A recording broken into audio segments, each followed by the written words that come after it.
amma jechuudha buniin jechuudha buniif ayyuuni kana booda uma afaan tokkoon qabanii gadi baanii dubbachuuf illee jechuudha afaan illee qabanii mooraal illee qaban you know ayyuus ta'e buniis ta'e miidiyaa daala jechuun viidiyoo jechuuf mooraaliin qaban isa keessatti immoo maqaa Sumayyaa dha'uudhaaf mooraalii tokko haamileessa jedhan haamilee hin qaban bunitti bicha biraan nagaa harallee jechuudha harallee ayyuun amma sagaddee lammatayyuu jettee miillatti kuftee argitaniittu Sa'iidoo miillatti kuftee dhiifamattee Sumayyaa maqaashillee hin dha'u jettee akka feetetti hin jiraadha akka feete na godhi jettee erga deebitee obboleettiin ishii miti hiriyaan ishii kunillee jechuudha haamilee tokko hin qabdu jechuudha erga ayyuun akkanatti deebitee galtee afaanumatti haasoftu hin qabdu kan hin qaanofne garuu nama qaanessadhan jara keenya kan hin qaanofne nama qaanessaa jedhan amma dhufteetu waqaxaa jette kan waqaxame silaa isintu waqaxame waqaxaa la Sumayyaa jette waqaxaa legeeshoo Sa'iidoo sana waqaxaa la Sumayyaa jette waqaxamuun tumamuun abibti sinii malee Sumayyaa maaltu tumsiise kuno isintu tumamaa era bara isintu tumama isintu dhiifama gaafata isintu leeyyaa isintu qaana'e isintu salphataa era amma immoo isini nama qaanessu immoo maanni hojiin keessa adabadhu namaan jettu isin amma adabadhu namaan jettu Sumayyaadhaan adabadhu taa'ee jetti Sumayyaadhaan adabadhu taa'ee ijoollee keessa adabadhu isin adabadhaa malee siif ayyuun adabadhaa siifi ayyuuni isintu adabadhabe seera isintu dhabe isintu adabadhabe inde isin akkam nama aarsu seetan isin nagaa sin gaafadheera miira keessa galaan jira miira keessaa fayyuu jettan yeroo tokko hin gadda kana miira keessa ta'uu hin galiin sin gaafadhanna miira keessa hin galiin amma jiraan si bira jiru jettan miira sana miti bara maanni sin moddoo namni yaaddu ani maalan beeka waan sin akkas yaaddaniif garuu nagaan siniif haa ta'u kabajamtoota hordoftoota akkam jirtu nagaa keessanii nagaa ku galata waaqaa ta'u baga jiraattan baga har'a geessanii egaa maal goona miti huma dubbanna rakkan huma dubbanna niitiin jechuudha niitiin reebamtee tumamtee manaamuu baddee erga jaarsishii barbaadee jaarsummaadhaan dhiifama gaafate kiisee erga manatti hin galfanne isheen maalidha ree kan deebitee dhufte ofii dhiifama gaafattee galtu maalidha waan ta'e sinitti hima dhugaa waaqa dubbii baay'ee jira mana keessa hin gadhiistanii deemina yoo way yoorsi keessa sin reebellee mana deemina dhufee sin hin gashatu amma dhugaa waaqa magaaluma Finfinnee kana keessadha jara sana faana wal beekna haa ta'u garuu walitti dhiyeenya hamma kana hin qabnu sababuma hojiitiin jiraatu jara beeka sababa hojiitiinidha niitiin safaana walalte abbaa mana shifaana walalte isheenoo warra ishii deemte gaafa ishee warra ishii deemtu inni immoo abadan hin barbaanne eessa jirti sin jenne naagashaa sin jenne haadhaan warraan isin bira dhufte moo isin bira iiste moo sadeemte hin jenne zim jedhe hojii isaatti fufe torban tokko ta'e dhugaa sinitti mabara torban tokko ta'e booda maayetti haati jechuudha haati yoo dhufee hin gashanne ta'etti yoo dhufee hin gashanne ta'e wanti deemnaa jedhan kissi kasasuu deemnaa yoo dhufee hin gashatu ta'e laal dhirsi amma silaati manaasa jalaa baddee isatu barbaadee warra dhaqee jaarsummaadhaan maal jedhee jala fiigee niitii galfata malee gana niitiin baddee kaate irsi barbaaduu yeroo didu gana jaarsummaa isatti ergama yoos maalan faana jira reennoo qaatana dhiisee nan barbaadu bar dabbaalan faana jira dabbaala wayii jechuun mana kiraay wal qixa warra kafalatan dabbaala beektu miti akkanatti faana jira jechuudha erga ani jalaa sokkee kas jalaa iddoo ta'etti badee inni na barbaadee rakkatee na hin barbaanne jireenyuma koo hin barbaadu jechuudha kanaafu yeroo baay'ee jechuudha dubartoonni bara kanaallee dubartoonni mana kanaallee yoo wal lolaniyyuu mana keessaa hin deemanii achuma osoo jiranii yoo lolichi jabaate waan iddoo seeraa nama geessu ta'e otomachi deemanii jiraniifa seera dhaqu akkasidha. Kanaafuu isinumaafuu barumsa isiniifaa ta'u laal.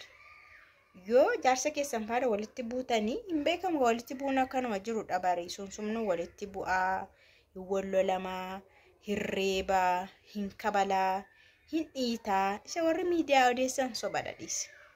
Maaliif si reebuu miti ija diimaadhaan mana laalaa itti tokkomoo engada kana laayifii seente na reebuu miti ija diimaadhaan akkamitti na laalaa itti. Gosh walitti bu'amu taana akkamitti dubbiin hiikama amma fakkeenya haadha manaaf abbaa manaan tokko ta'anii yeroo mari'atanuu wallolu. Inni akkasaa ta'uu jedha. Isheen immoo lakka akkas maaliif hin taaneetti. Inni immoo bakka olaantummaa wayii qabamtire ati hin dhageessu jechuudha sansiin jedhu jedha. Maal si bichaa murteessaa reeyyuu itti. Kanumatu tokko lama dhani ka'ee dha'uu danda'a. Hirreebuu danda'a. Akkasidha bara. Reebee ka'ee immoo garuu waan mari'atan sana immoo waan sirriitti galfatu.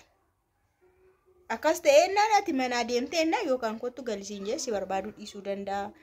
Ati moototti yaadiin aariidhaan mana keetii baate ta'a. Si galfachuu waan dideef immoo ammas lolli biraa uumamuu danda'a. Otoo yaadiin manni kee diigama.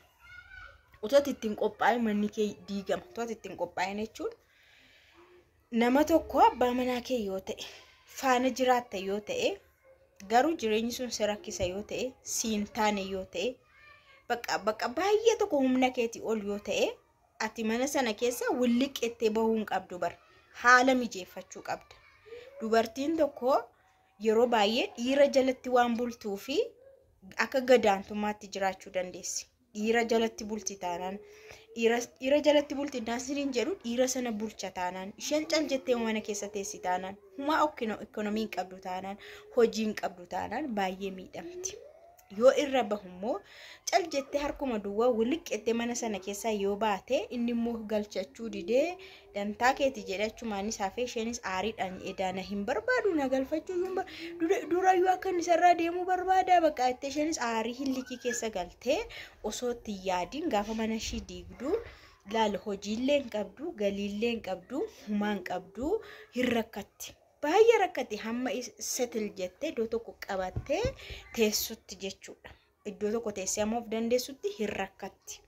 So dubartoonni maal godhu qabu? Dubartoonni akka kana jireenyichi baay'ee isaan rakkisa taanaan abbaa manaa isaanii kun isaanii hin taane taanaan jireenyichi baay'ee isaan rakkiseera humna isaaniitii ol taanaan itti humaa aaran galfatan taanaan dhiphina bichaadha taanaan lola bichaadha taanaan reebicha bichaadha yoo ta'e achuma too jirtu mana sana too jirtu haala mijeeffatti. Warra ishiitiin hin mari'atti kun adda ba'uudha waan ta'eef akkam gochuun qaba maal gochuun qaba. Jettee warra isheetti aan warra isheedhaan yaadan warra keessaa warri namaa yaadan ikkoo jiru malee hundi si yaadu warra keessaa hundi si yaada dhimma keeti kan siin jedhus jira. Maalan beekareen waa'ee kee kan siin jedhu faatu jira. Mari'attee haala mijeeffattee kaatee bakka. Garuu yeroo baay'ee cal jedhanii mana wallolee mana keessa akkas fiiganii deemuun akka ayyuu kana nama salphachiisa. Nama salphisa nama arge kun amma fakkeenya ishee isinii kaase intala sana mana ishiiti waxxattee fiigdee mana haadha ishee dhaqxe inni immoo galchuu dide torban tokko zim jettee machi teesse isheen harkuma duwwaa mana keessaa akkuma aartee mana haadha ishee dhaqxe bara inni immoo galchachuu dide haati ganaatti ergite hin gashatu taanaan hin kasasna silaatu jaarsa ergatannaa. Maal kee abee yoo garuu isinii barumsa ta'a dhugaa dubbachuudhaaf walloleettee fiigdee deemuu qabdu yoo reebamtes manuma taa'i. Yoo si lolechuun taa'i yeroodhaaf itti ilaalta. Hin taa'u kan salphatta bara kabaja kee tamma sirrata. Deemtee inni si gashachuu yoo dide warrumti keellee innoo sin barbaadu jechuudha bakka hamma kana si jibbeera manatti illee sin jedhanii mooraalii keessii tokko. So waan tokkorraa waan tokko baratu. Amma sin waa'ee ayyuufaa kana naalaaltan kolfitaniin dhiisinaa waa irraa baradhaa dhugaan siniin jedha bara waa irraa baradhaa kolfa akkuma jirutti ta'ee garuu irraa barachuu qabdu sin keessattuu dubartoonni shamarran dhiirri yoo akkana sin godhe sin tuffatee sirreebee ka'ee sinis barbaaduu dhiisee ammas reebicha yoo ta'e kan isaanillee sirrii miti garuu adeemsisaa kan ayyuufaa sirrii miti ani iddoo kamitti naasee beeta iddoo isheen dhiistee deemtee amma moofuma ishii deebitee dhuftee dhiifama gaafattetti huma faayidaan qabdu isheen kabajas hin qabdu Saidootti dubbattee dhageettii illee hin qabdu kana booda huma ishee faana illee mari'atu bakka goolii dhaala taate jirti kun immoo ta'uu hin qabu hamma nama sana faana jiraattutti amma abbaa manaa kee ta'ee jiru mana sana faana jiraattutti si dhaga'uu qaba si dhaggeeffachuu qaba si faana mari'achuu qaba bakka si dhaggeeffata ta'a si faana mari'ata ta'a si kabajata kana haala maaltu jira walii galtaniitu jechuudha. Kana immoo kan godhuu danda'u sidha jechuudha. Wuxu jechuus miti. Amma hiriyaa buniin kun qaanfachuu qabdi isheen. Sirriitti qaanfattee cal jechuu qabdi amma waa'ee Sumayyaarraa dhiisuu qabdi. Silaa maal gorsiiti kan gorsanidha. Lamaashii walitti qabanii kan gorsanii silaa ayyuu gorseechuufis lamaashii kan gorsanii. Lamaashii kan gorsanii.